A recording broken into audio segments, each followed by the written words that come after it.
Even after 30 years, the silence still screams, and one question still remains. Was it just an accident or the deadliest mistake in human history? April 25th, 1986. Time stopped in one place. Chernobyl disaster, northern Ukraine, the city of Pripyat, once a shining symbol of modern life, a place filled with schools, laughter, and hope. But no one knew that within a few hours, this city would be erased forever. This is the story of that night, when humanity touched something it could not control. April 25th, 1986. The Chernobyl nuclear power plant was operating like any other day. Engineers were preparing for a routine safety test, a test that looked simple on paper, but would change history forever. It was called the safety test,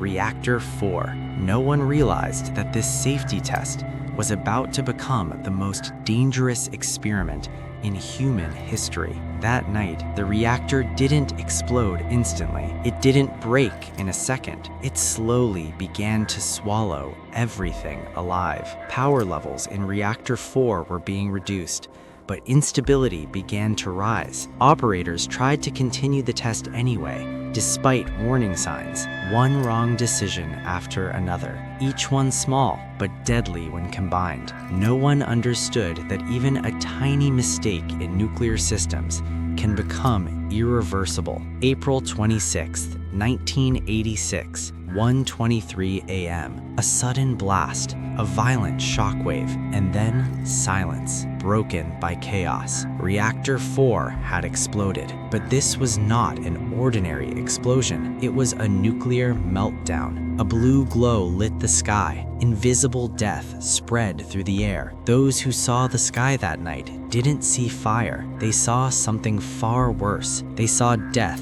floating in the air. Pripyat, just 3 kilometers away. People were sleeping peacefully, children dreaming, families resting, but radioactive particles were already spreading silently. No warning was given immediately. No one knew the truth. Firefighters were called in without proper protection. They believed it was just a normal fire, but they were stepping into invisible death. Radiation cannot be seen, cannot be heard, cannot be felt, and that made it deadlier than anything else. Firefighters began to fall sick within hours, their bodies reacting violently, as if burning from within. But by then, it was already too late. Those who fought the fire didn't know they weren't extinguishing flames. They were extinguishing their own lives. 36 hours later, the decision was made. Pripyat would be evacuated, but people were told, "It is temporary. You will return soon." Families left with small bags, leaving everything behind. Children looked out of bus windows, watching their homes fade away. They never returned. At first, the world was told it was a minor incident,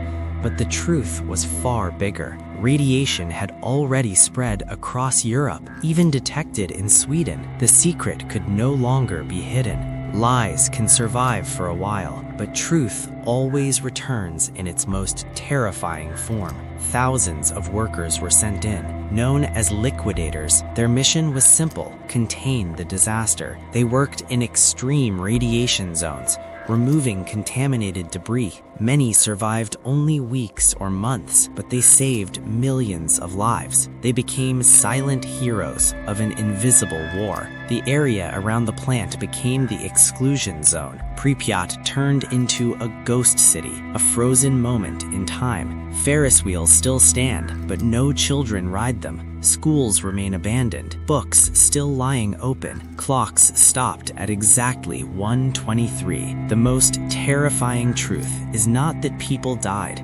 It is that radiation still exists there. Trees grow again, animals have returned, but humans have not. Nature reclaimed the land, but for humans, it remains forbidden. If you go there today, everything feels silent, but inside that silence, something is still alive. The memory of that night. Chernobyl was not just an accident, it was a warning, a reminder that technology without responsibility can become destruction. Power without caution always demands a price. Chernobyl is still alive, but without humans. There is no time there, only memories. And the biggest question remains, did we ever learn anything? Because some mistakes don't end once. They return as history, waiting to repeat itself.